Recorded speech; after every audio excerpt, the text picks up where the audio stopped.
Finir avec le complexe d'infériorité autodiagnostiqué. C'est un complexe qui est juste extraordinaire quand tu le regardes parce que si tu prends la plupart des... J'ai côtoyé beaucoup d'hypersensibles depuis le lancement de ma contribution il y a maintenant 1 an et demi. Et à chaque fois, effectivement, la chose qui me demande le plus en premier, c'est j'ai besoin de plus de confiance. Je manque de confiance en moi. Il y a eu ce complexe d'infériorité auto-diagnostiqué, ça paraît un nom assez barbare, mais au fond c'est juste ce manque de confiance, qui est établi en fait au plus jeune âge. Maintenant, c'est juste comprendre qu'il n'y a rien de mal à être humble, à être, tu vois, gentil, à dire oui, c'est ok quelque part, mais il y a un stade en fait, il y a un niveau, il y a un stade où ça devient vraiment en fait de la stupidité, tu vois. C'est comme si à l'école on nous a fait comprendre que le complexe de supériorité, ben c'est pas bon. Et naturellement, encore une fois, c'est pas si je te dis un complexe de supériorité, ça veut dire pas que tu dois cracher à la gueule de tes collègues, ça veut dire pas que tu dois leur mettre le pied sur la tête, ça veut pas dire que tu dois être arrogant avec eux, c'est pas ça en fait. C'est juste croire en toi. Et croire en toi également, c'est également respecter tes valeurs et faire en sorte de dire non, tu vois, à des choses qui parfois te... quand tu vois la situation actuelle par exemple, quand tu vois ces choses, on en arrive où tu vois, tu prends ça, et puis après on te prend ça, puis après on te prend ça, puis après on te prend ça, c'est vraiment la preuve que ce complexe d'infériorité auto-diagnostiqué, il nous a été, tu vois, on l'a laissé en fait se mettre dans notre corps, jusqu'à en fait être des véritables mauviettes. Je suis désolé de te dire ça, mais quand je vois les dirigeants en France, quand je vois ce qui se passe, c'est des véritables mauviettes. Il n'y en a pas un qui est prêt à taper le poing sur la table et dit maintenant arrêtez vos conneries. Les leaders d'avant, tu vois, qui se battent pour des valeurs fortes, que ce soit la liberté, la vérité, la transparence, ben on se pose des questions aujourd'hui, tu vois, de savoir où est-ce qu'ils sont. Et si toi-même, en tant qu'être humain, on s'en fout de la pyramide, d'accord, on n'a rien à foutre de savoir qui est-ce qui est en haut, qui est-ce qui est en... Le tout, c'est que tu sais où tu sois toi et qu'est-ce que tu acceptes dans ta réalité. Qu'est-ce que tu dis oui, tu vois. T'as rien de mal à avoir confiance en toi. Je suis là vraiment pour t'encourager à prendre ton pouvoir. Et encore une fois, prendre ton pouvoir, ça ne veut pas dire d'aller écraser les autres. Non. La coccinelle prend son pouvoir quand elle fait son job. Les oiseaux prennent leur pouvoir parce qu'ils sont eux-mêmes, tu vois. Ils sont pas en train de se dire non, je vais juste marcher sur les toits parce que on m'a fait comprendre que je suis une mauviette donc je vais pas m'envoler. Ben non, c'est pas ça. Personne. C'est comme si c'est quelque chose qu'on nous a inculqué de nous dire non, c'est être comme ça, c'est bien, tu vois. Si tu es comme ça, c'est bien.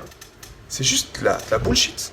Et en même temps, on a le miroir de l'autre côté Atlantique, tu vois, côté américain où c'est un peu à l'excès.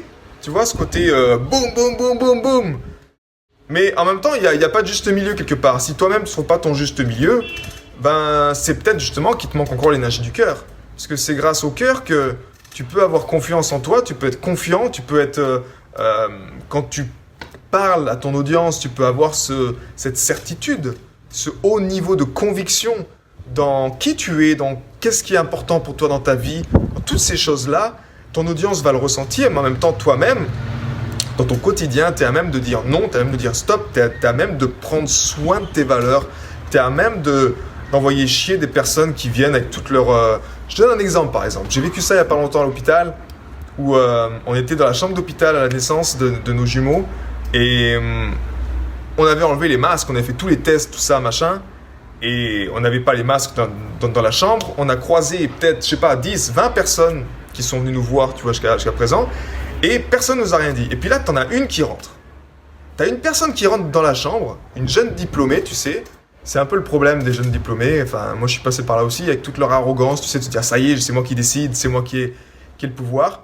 Et elle rentre comme ça, et puis elle me regarde, elle dit, mais mettez votre masque. Puis je la regarde, je dis, mais t'es qui toi déjà? D'où tu sors, tu sais? Cette énergie-là, en fait, quand des gens viennent avec justement de l'arrogance, avec un complexe de supériorité, qui sont là en train de te dire c'est moi qui commande, c'est toi qui dois décider.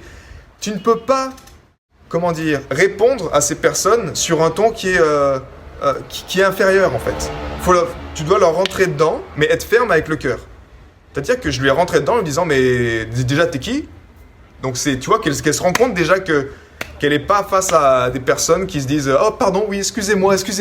Tu vois, ce complexe d'infériorité auto-diagnostiqué là, mettez votre masque, oh oui, mon Dieu, excusez-moi, je mets mon masque, mon Dieu, excusez-moi. Mais arrêtons les conneries quoi, arrêtons les conneries. Mettez votre masque, attends, est-ce qu'il y a une raison que je porte mon masque là maintenant? Non. Et cette personne-là, justement, quand tu remets les choses en place, quand tu dis, écoutez, j'ai fait le test, il n'y a aucune raison, vous êtes la 10e personne qui rentre dans cette salle, d'accord? Même pas vous toquez à la porte, vous dérangez, êtes en train de faire la sieste, si vous avez un problème avec le masque, vous dégagez, vous sortez. C'est ce que je lui ai dit, vous sortez. Sortez, allez appeler quelqu'un d'autre qui n'a pas un problème avec les masques. Quand tu as une personne qui a, je sais pas, un peu de plus de couilles, qui dit les choses aux gens, ben, crois-moi que cette personne-là, je ne l'ai plus revue, hein. Elle a plus jamais mis les pieds dans la chambre d'hôpital. Tu vois, c'est un peu ça le complexe de supériorité. Mais là, c'est un complexe de supériorité qui est valable. On n'est pas en train de te dire que tu dois te couper les burnes. Tu vois, on doit te castrer pour dire oui à tout, te faire marcher sur la gueule et puis te dire va bosser, mets ton masque toute la journée pour des conneries alors que tu es à l'extérieur et qu'il n'y a aucune raison que tu portes un masque. Ce complexe d'infériorité autodiagnostiqué, tu as besoin toi-même de dire stop. Parce que si toi-même tu le fais pas, ben naturellement rien va changer en fait. Si à l'extérieur tu autorises tous ces oppresseurs à venir, ben l'humanité tu lui mets un coup de poignard dans le dos quelque part. Donc comment s'en sortir? Comment s'en sortir effectivement, c'est savoir pourquoi on le fait. Et savoir pourquoi on le fait, je te répéterai jamais assez, c'est grâce à l'énergie du cœur. Quand tu es connecté à l'intelligence du cœur, tu sais au fond de toi ce qui est juste et ce qui est pas juste. Tu sais ce qui est valable et tu sais également ce qui est de la stupidité ou de l'arrogance, qui te permet de discerner en fait cette stupidité-là. Et quand ça c'est fait, tu es à même de pouvoir justement utiliser un complexe de supériorité pour des valeurs fortes. Et quand tu sais que tu es conscient que quand tu prends soin de tes valeurs intérieures, toi-même, quand tu prends soin de tes valeurs, tu prends soin également des valeurs des autres. Quelque part, à un certain niveau, tu fais ton job. Le fait de dire non, le fait de faire, par exemple, comme moi, d'envoyer chez cette personne qui rentre avec toute son arrogance, ben, je fais un job, tu vois. Je fais mon job de dire arrête tes conneries, tu sors d'où t'es avec ton masque, avec tes règles là. Non, c'est le protocole à l'hôpital, tu dégages. J'ai fait mon test, tu m'en parles même plus, tu vois. J'ai fait l'effort de faire un test, donc ne m'en parle même plus. Donc, toutes ces choses-là, en fait, ben, encore une fois, si tu fais rien ne change. Mais c'est comme si il nous manque juste la direction. C'est-à-dire utiliser un complexe de confiance, mais avec une direction. Et la direction, c'est le cœur qui te le donne. C'est ce pourquoi tu te lèves le matin, tu te dis c'est pour ça que je le fais. C'est pour ça que c'est important. C'est pour ça que je suis content d'avoir de la confiance en moi, d'avoir de la conviction dans ce que je fais, dans ma contribution, dans mes rêves, parce que je sais que c'est important pour moi. Et si je sens que c'est important pour moi, ça touche des valeurs hautes. Ça touche des valeurs. Ça veut dire que c'est important pour l'humanité également. Et quand c'est important pour l'humanité, bah là tu fais ton job. Parce que c'est pas juste pour toi. Et peut-être que le syndrome justement de ce complexe de supériorité, la plupart du temps, il a été associé à des personnes qui sont arrogantes, mais qui n'avaient pas la direction, qui faisaient ça que pour eux, parce qu'ils étaient égoïstes, parce qu'ils étaient... Tu vois ce que je veux dire? Donc, la clé ici, c'est libère-toi de ce syndrome d'infériorité autodiagnostiqué et autorise-toi à prendre ta place. Autorise-toi également à être agressif quand on a besoin, en fait. À sortir les dents quand on a besoin, parce que c'est ta réalité, mais c'est aussi ma réalité, et c'est notre réalité, et c'est tout ça. Donc, on a besoin également de se sortir les doigts du cul et d'arrêter d'être gentil, trop gentil, parce que naturellement, ça peut pas aller jusqu'à quand? Jusqu'à quand tu es prêt à accepter ça? Et après, naturellement, c'est la souffrance qui vient, et on est patient également. Et si c'est la souffrance qui doit libérer l'humanité, on sera patient également. Mais en tout cas, si tu sens que tu manques de confiance, pose-toi la question, est-ce que je m'auto-diagnostise? Est-ce que je m'auto-diagnostise? Diagnostise, parce que c'est le mot, ouais. Tout le temps inférieur. Est-ce que je me compare aux autres? J'ai une personne hier avec qui j'étais au téléphone, il me disait, tu sais Max, putain, j'ai eu un problème juste avant qu'on parle, j'ai dû manger beaucoup, parce que à l'époque, je me suis rendu compte que j'étais vraiment mis sur un piédestal. J'étais vraiment mis sur un complexe de supériorité. Mais tu vois, moi je savais même pas en fait quand il m'a dit ça. Je savais même pas quand il m'a dit ça. Mais c'est que nous, c'est que là. C'est que dans notre tête. C'est que dans notre tête. C'est notre mental qui, si t'as pas le cœur qui est maître. Et c'est lui qui nourrit tes valeurs hautes, qui nourrit tes croyances fortes, ce qui est vraiment important. Et après, tu te sers de ton mental chaque jour pour effectivement prendre ta place et faire ton job. Sans le cœur, on arrive dans le monde où on est aujourd'hui. C'est-à-dire un système qui est vraiment fondé sur le mental, sur le contrôle, sur justement ce syndrome de supériorité, si tu veux l'appeler comme ça, où tout le monde est inférieur, tout le monde ferme sa gueule, et puis le reste là-haut, je sais pas, ils font ce qu'ils veulent, et puis c'est bon, non, laissez-le, on continue comme ça, appuie sur un bouton, puis tout va bien.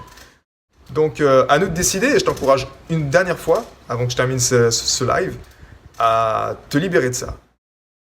À te libérer de ça et te faire comprendre que c'est juste inapproprié dans le moment présent. Et donne-toi la force, donne-toi les moyens de faire vraiment ce qui est important dans ton cœur et d'y aller à fond là-dedans. J'ai été très heureux de te partager toutes ces informations. Si elles t'ont inspiré, sens-toi libre de partager ce podcast à des amis qui pourraient en bénéficier.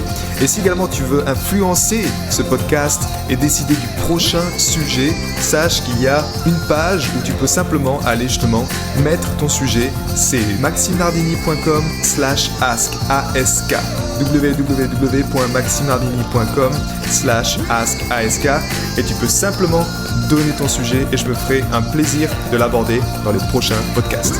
À bientôt, ciao.